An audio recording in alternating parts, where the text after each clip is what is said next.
Hey guys, Utmost Rose here for one last video for now. I wanted to talk to you about two issues that I encountered when I was trying to customize my lace wig and just, work with it. And I'm sure I'm not the only one that has not only had these problems, but also hasn't really had an easy time finding an answer. So the first thing I'd like to talk to you about is, what if the lace around the edge of your wig tears? It's bound to happen if you're washing it, styling it, wearing it regularly. I have two backup wigs, and I just try and rotate all three, and still this one I wear the most because it's my favorite, but I have actually ripped the lace twice on the edges, and this is a synthetic one, so you know how the lace is already pretty firm. It's like a plastic mesh. I can't imagine if I had a human hair one. But anyways, it's fairly easy to deal with, especially if the hair on your lace wig is dark and so is your natural hair. You may have to modify it a little bit if it's not quite as dark. But what I use is just a weaving needle. A curved one is easier for me, and weaving thread, and mine isn't just black because you're not really going to see it anyway. And so what I do is I flip the lace wig inside out, and I'll actually might sometime, if it happens again, I'll make a video of it, but I'll try to describe it as best as I can.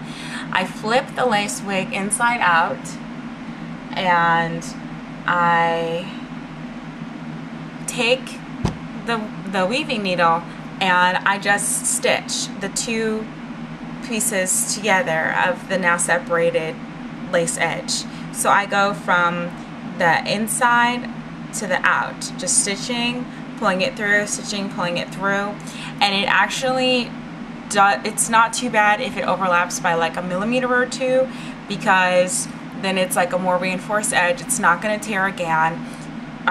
Weaving thread is best for the job, or fishing wire, although fishing wire actually might tear your lace again, but I wouldn't use regular thread simply because it's going to cut through the lace and it's just going to rip again. And that happened to me, and I had to do it twice on one side.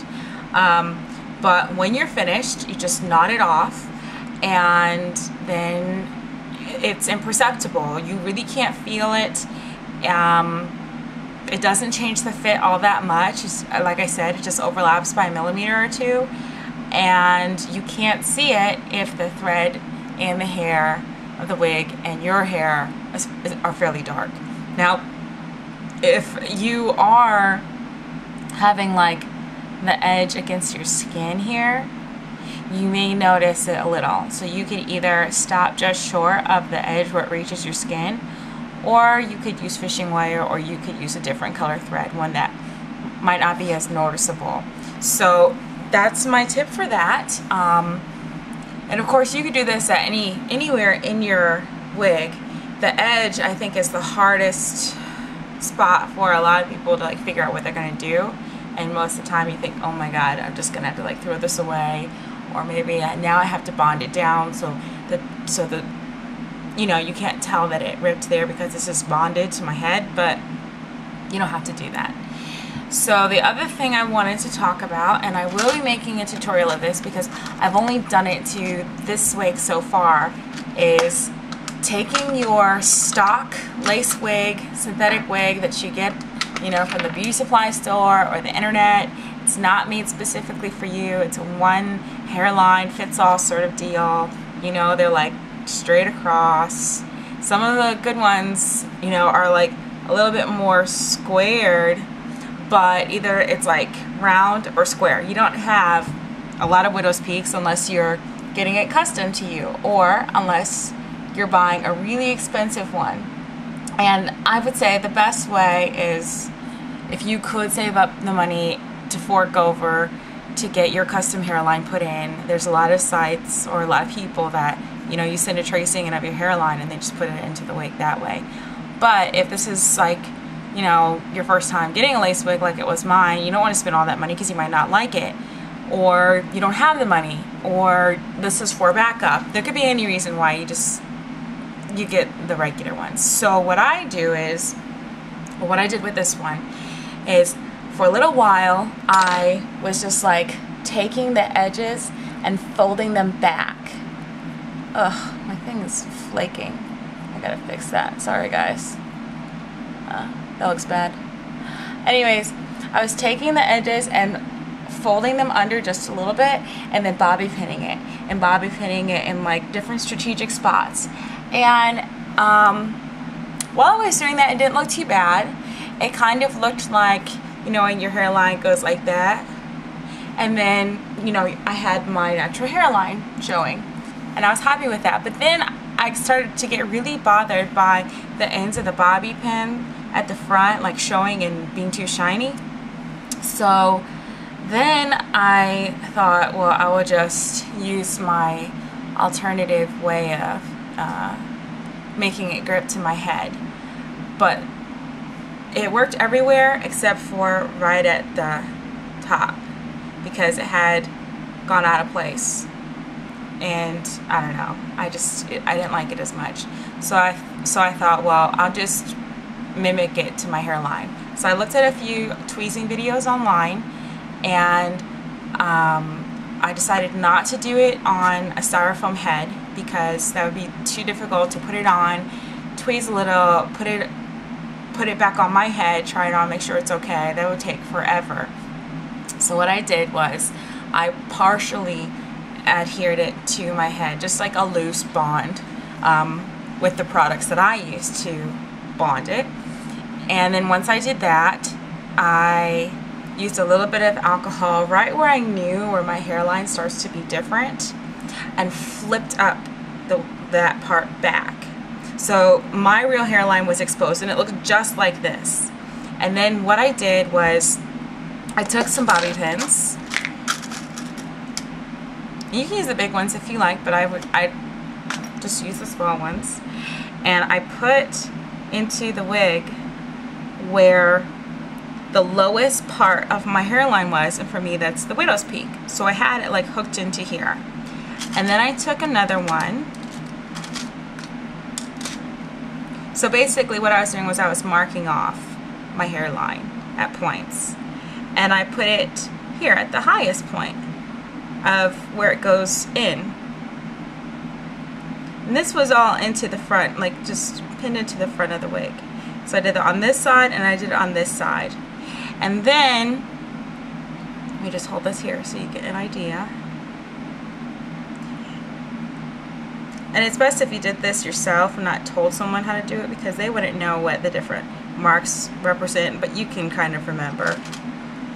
Then I took one last one on each side and marked off where basically my hair starts to show, so I didn't need to adjust it anymore. And you can see where like it's like a wave. It goes up and then it goes down. So I knew like this was the crest, this was the low point, and this was the end. So then what I did was, let's pretend that those marks are all there. Whoops. I took my fine tooth comb, and having the bobby pin here and here, so you can see the full, I held them down with like my fingers like that so they wouldn't move, and I just took like this and I pulled down all my hair that went, and I knew it was like about ½ an inch of space that I needed to kind of block off roughly. So I pulled it down. So I had like a strip of hair hanging down, and it stopped at that point there, and then the rest of it was back. So then I had that hair hanging down, and I knew that it had to go up like this. Like this hair up here I wanted to stay, so I wasn't going to mess with that. So I just went on a diagonal and parted it and pulled that remaining hair back. So the hair that was hanging down here was the hair that needed to go. Okay? So the next thing that I did to that hair was I took my thinning comb and I held that hair taut, everything else was out of the way, and I just went, just took it off. So now I could clearly see the spot. There was still hair, of course, because it's just like you shaved it, but, and you gotta be like confident that that's where you want to be, because you can't take it back once you do it. But I knew that, okay, this is it. So then I took my tweezers, and now since my hair wasn't like super long, because sometimes when your hair is super long and you're tweezing it, you have to like go all the way out and it can get everywhere. I just had to do short strokes, just like you're doing your eyebrows, until basically I could see the plastic mesh again. That was the lace. That was exposed. And so I did it to the other side. So I kind of had like the plastic here, or the lace, the mesh, whatever you want to call it, the base of the wig edge showing. And I could have left it like that, but it might not have looked exactly right. So then what I did was I took these little shears, I think they're nose clipping shears or something, and I just trimmed the lace roughly, because I still wanted like an edge, a free edge where there was no hair.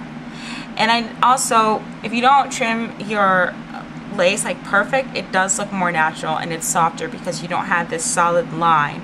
If it's just a tiny bit uneven, it blends in with your skin more, and it's like you can't see it. So then when that was done, I flipped it back down, did both sides, flipped it back down, made sure that it lined up, and I had my husband tell me if he could tell a difference. And when he said no, then I knew that it was good. He was like, there's no difference, like there was supposed to be. He didn't know what I was doing. But that's the point. You don't let the person know, hey, I want you to, this is the answer I want. Just ask them, can you tell a difference? And then they'll give you their exact truthful answer. So anyways, I flipped it down, flipped it up, looked exactly the same. It was so cool. So I just, actually I did that before I cut the lace. I did it with the mesh there, just so if I had to do more, I had something to hold on to, and I could have taken out more. So then I adhered it the way that I usually do, and this is the finished product. Now what I also did after that was I took my thinning comb again, and I just thinned it out some more along the edges, and here I did it a little too much. I wish I had left a little bit more, but honestly that's what the hair is like at my widow's peak. It's kind of like short. It doesn't go with the rest of my hair, so it's imperfect, but that's the way mine looks. Let's see, what else did I do? Oh, I also created some baby hairs. So what I did was I took some hair down. It would be much smaller than this, but basically I took some hair down from the front, whole edge, with this comb, fine tooth comb, all the way around. Let me see if I can grab some out that I made. Okay, see that? That's some of the baby hair that I made. And what I did was, it was a lot longer than this, and I just twisted it. And then I took this and I just went down it. And then, you know, when you start brushing it into the rest of your hair, it's not going to be quite as clumpy. Like at first you're going to be like, oh my goodness, this looks terrible. It's a big, straight, thick piece of hair. But it just goes in. And I don't necessarily always brush my baby hair down. I just kind of let it fall however it is, because naturally when I'm working with my own hair, I don't always want my baby hair to be down. I try to, you know, like brush it back with the rest, but then it kind of pokes out on its own. And that's the best look. You don't want it to look artificial, like I'm pulling down my baby hair to hide it, because enough people that know about lace wigs are going to know that's what you're doing.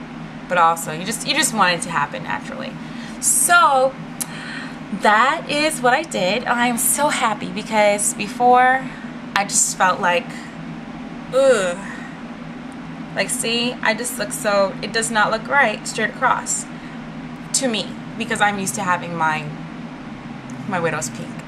So I will definitely do a tutorial on that and show you exactly what I did, because it's so much easier to do it straight on your own head and it doesn't take that much time. It doesn't take as much time as you would think it would, and it looks fantastic. So, oh, and I also know that a few people that know me personally, they've seen this wig in different stages, and as it gets better, I can tell that it's harder and harder for them to see what I did, because before, you know, you could definitely see the edge of the lace, and then you could see where I was folding it under, and now it's like, where is it? Because honestly, I don't feel like pulling my hair out in the front just to cover it. If I'm doing this as a protective style, I want to protect all of my hair, including the edges, because those are the most fragile. So anyways, thank you so much for watching this. If you've watched my other videos, that's great. Let me know what you think. I hope this helped you out, and I will see you later. Bye.